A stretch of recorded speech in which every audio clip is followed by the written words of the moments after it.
obreros y estudiantes, los grupos habitualmente identificados con posiciones de izquierda, se movilizaron esta semana, paradójicamente, contra el gobierno de izquierda. Y no solamente se movilizaron, Jorge, sino que amenazaron con escalar rápidamente sus protestas. Los trabajadores salieron a las calles para pedir la derogatoria del decreto 1701, mientras que los estudiantes protestaron contra el proyecto de ley de educación superior. Y a propósito de leyes, otro proyecto polémico y potencialmente muy peligroso es el de ley de comunicación. Pero esta semana al proyecto del gobierno acusado de estar contra la libertad de expresión se le sumó otro proyecto precisamente para defender la libertad de expresión. Internacionalmente hubo también muchas noticias de esta semana, empezando por las protestas en muchas ciudades del mundo contra el presidente venezolano Hugo Chávez. De todo lo cual hablaremos en esta emisión de día 7 que empieza ya. Gracias y bienvenidos.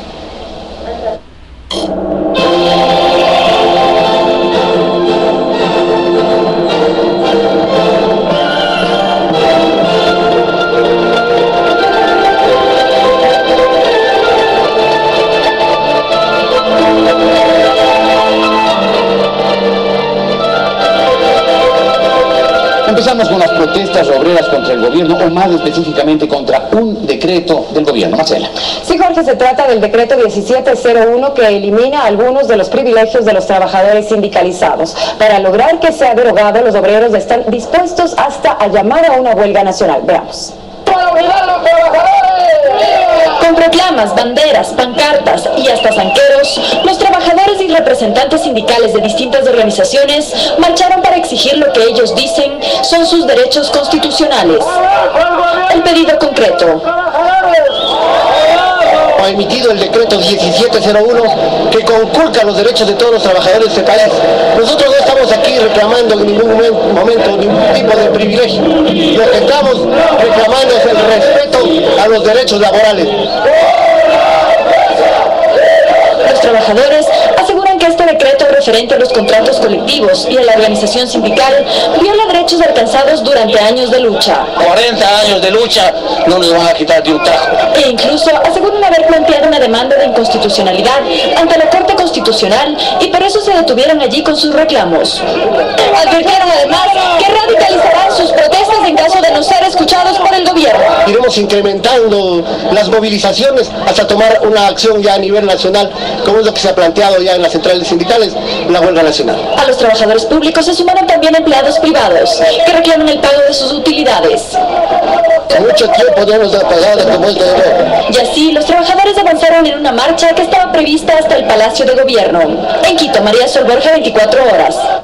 Pero esta semana el gobierno tuvo que afrontar otra manifestación de protesta. Fue en Quito el miércoles, donde la oposición al proyecto de nueva ley de educación superior preparado por el gobierno se expresó en las calles. Y así lo reportó el noticiero 24 horas. Con palos respondieron los estudiantes. Tensión en la puerta de la asamblea. Las universidades marcharon hasta esta sede para defender su proyecto de ley de educación superior. Adentro los recibió la Comisión de Educación.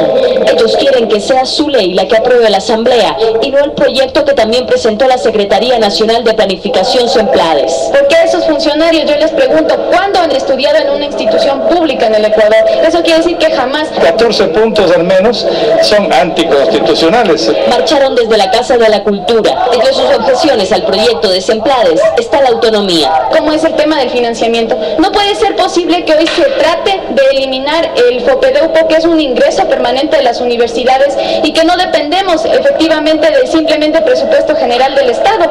Según el proyecto de ley de Semplades, en cambio, el Estado garantiza el financiamiento de las instituciones públicas de educación superior, el cual constará obligatoriamente en el presupuesto general del Estado que se aprueba cada año. También recorrieron las calles para defender la gratuidad de la educación con responsabilidad de todos. Y no solo de los estudiantes como supone Semplades, que dice que la gratuidad está vinculada con la responsabilidad académica de los estudiantes. En la asamblea los estudiantes exponían sus razones y luego algunas conclusiones. Se dispuso la comisión para que emitara un solo informe de los dos proyectos de ley. Eso quiere decir que se va a tener que tratar en las mismas condiciones. Y al final ofrecieron recoger firmas y movilizarse. Eso en el caso de que no sean plasmadas sus propuestas en la nueva ley. En Quito, Ana María Roura, 24 horas.